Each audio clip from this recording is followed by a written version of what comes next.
എറണാകുളം പറവൂരിൽ ആശ ബെന്നി എന്ന വീട്ടമ്മ ആത്മഹത്യ ചെയ്ത സംഭവത്തിൽ പ്രതിയായ റിട്ടയർഡ് പോലീസ് ഉദ്യോഗസ്ഥൻ പ്രദീപിന്റെ മകൾ ദീപ അറസ്റ്റിൽ.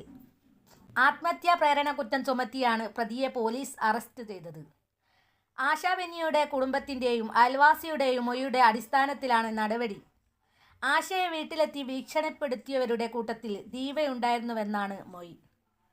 മണിക്കൂറുകൾ നീണ്ട ചോദ്യം ചെയ്യലിനൊടുവിൽ ദീപയെ പോലീസ് നേരത്തെ കസ്റ്റഡിയിലെടുത്തിരുന്നു. പ്രദീപും ഭാര്യ ബിന്ദുവും നിലവിൽ ഒളിവിലാണ്. പ്രദീപിനും ഭാര്യ ബിന്ദുവിനുമൊപ്പം ദീപയും ആശയുടെ വീട്ടിലെത്തിയിരുന്നുവെന്നും ദീപയും ആശയെ ഭീഷണിപ്പെടുത്തിയെന്നുമാണ് പോലീസ് പറയുന്നത്. പണം കടം നൽകിയവരിൽ നിന്നുണ്ടായ മാനസിക സമ്മർദ്ദത്തെ തുടർന്നാണ് കോട്ടുവള്ളി സൗത്ത് റേഷൻ കടയ്ക്ക് സമീപം പുള്ളിക്കത്തറ വീട്ടിൽ ആശ ബെന്നി ജീവനൊടുക്കിയത്. ഓഗസ്റ്റ് 19-നായിരുന്നു സംഭവം. അയൽവാസിയായ പ്രദീപിൻ്റെയും ഭാര്യ ബിന്ദുവിൻ്റെയും പേരുകളാണ് ആശ ബെന്നിയുടെ ആത്മഹത്യാക്കുറിപ്പിലുള്ളത്. ഇവരിൽ നിന്ന് 10 ലക്ഷത്തോളം രൂപ ആശ പലിശയ്ക്ക് കടം വാങ്ങിയിരുന്നു. 1 ലക്ഷത്തിന് മാസം 10,000 രൂപയായിരുന്നു പലിശ. മുതലും പലിശയുമടക്കം 30 ലക്ഷം തിരികെ കൊടുത്തിട്ടും ഭീഷണി തുടർന്നുവെന്ന് ആശയുടെ കുടുംബം ആരോപിച്ചു. തിങ്കളാഴ്ച ആശ കൈനരമ്പ് മുറിച്ച് ആത്മഹത്യയ്ക്ക് ശ്രമിച്ചിരുന്നു. തുടർന്ന് 4 ദിവസം ചികിത്സയിലായിരുന്നു. ഫോൺ മുഖേനയും വീട്ടിലെത്തിയും പ്രദീപ് കുമാറും ഭാര്യ ബിന്ദുവും ഭീഷണിപ്പെടുത്തൽ തുടർന്നതോടെ ആശയുടെ കുടുംബം SP ഓഫീസിൽ പരാതി നൽകിയിരുന്നു. പരാതിയുടെ അടിസ്ഥാനത്തിൽ പറവൂർ പോലീസ് സ്റ്റേഷനിലേക്ക് വിളിപ്പിച്ചിരുന്നു. എന്നാൽ പോലീസ് സ്റ്റേഷനിൽ വെച്ചും പോലീസുകാർക്ക് മുന്നിൽ വെച്ചും പ്രദീപ് കുമാർ ആശയെ ഭീഷണിപ്പെടുത്തിയെന്ന് കുടുംബം ആരോപിച്ചു.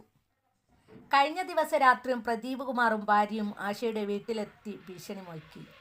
ഇതിൻ്റെ മാനസിക സമ്മർദ്ദം താങ്ങാനാവാതെയാണ് ഉച്ചയോടെ വീട്ടിൽ നിന്നിറങ്ങിയ ആശ പുഴയിൽ ചാടി ആത്മഹത്യ ചെയ്തതെന്നാണ് കുടുംബത്തിൻ്റെ പരാതി. എന്തൊരു കഷ്ടമാണ് നോക്കണേ. 1 ലക്ഷത്തിന് 10,000 രൂപ പലിശ മാസത്തിൽ. അപ്പോൾ 10 ലക്ഷത്തിന് എത്രയാണ് ആവുക? 1 ലക്ഷം രൂപ. അപ്പോൾ അങ്ങനെ ആകുമ്പോൾ ഒരു വർഷം 12 ലക്ഷമാണ് ഇവർ വാങ്ങുന്നത്. ഈ 10 ലക്ഷത്തിന് ഇവർ വാങ്ങുന്ന ഒരു വർഷം 12 ലക്ഷം. അപ്പോൾ ഇവർ 30 ലക്ഷം ഇവർ വാങ്ങി. 10 ലക്ഷം കൊടുത്തിട്ട് ഇവർ 30 ലക്ഷം വാങ്ങി. എന്നിട്ടും ഭീഷണിപ്പെടുത്തുക എന്നാണ് പറയുന്നത്. അപ്പോൾ എന്താ ചെയ്യുക? ഇങ്ങനെ പലിശ തിന്ന് ജീവിക്കുകയെന്ന് വെച്ചാൽ. എന്നിട്ടും ഇവർ പരാതി കൊടുത്തിട്ട് പോലീസുകാരിൽ നിന്ന് നല്ലൊരു റെസ്പോൺസ് കിട്ടാനിട്ടല്ലേ ഇവർ ഈ ആത്മഹത്യ ചെയ്തത്. പിന്നെ ഇവരുടെ മുന്നിൽ ഈ ആത്മഹത്യ തന്നെ. അപ്പോൾ ഇവർ അങ്ങനെ ചെയ്ത് കാരണം ഇങ്ങനെ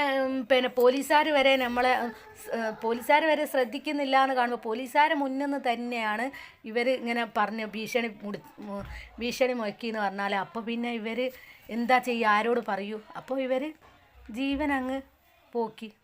അപ്പോൾ ഇതാണ് ഇത് നൽകുന്നത്. ഭയങ്കര കഷ്ടമാണ് ഈ പലിശ എന്ന് പറഞ്ഞാൽ. നമ്മൾ ഒരുപാട് കഷ്ടപ്പാടും ദുരിതമാകുമ്പോൾ നമ്മൾ അങ്ങ് കിട്ടുന്നിടത്തുനിന്ന് വാങ്ങിപ്പോവും. പക്ഷേ ഈ പലിശ കൊണ്ടുള്ളൊരു തല്ലെന്ന് പറഞ്ഞാൽ ഇപ്പോൾ ഒരുപാട് പലിശയാണ്.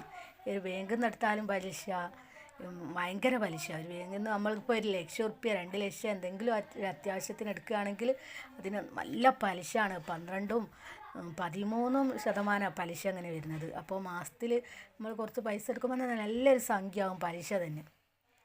10 ലക്ഷം വാങ്ങിയതിന് 30 ലക്ഷം കൊടുത്തിട്ടും പിന്നെയും ഭീഷണി മുഴക്കാന്നൊക്കെ പറഞ്ഞാൽ ഭയങ്കര കഷ്ടം തന്നെ. അതെന്ത് മനുഷ്യന്മാരാണൊന്നും മനസ്സിലാവണില്ല. ഇങ്ങനത്തെ മനുഷ്യന്മാരൊക്കെ എന്ത് മനുഷ്യന്മാരാണ്.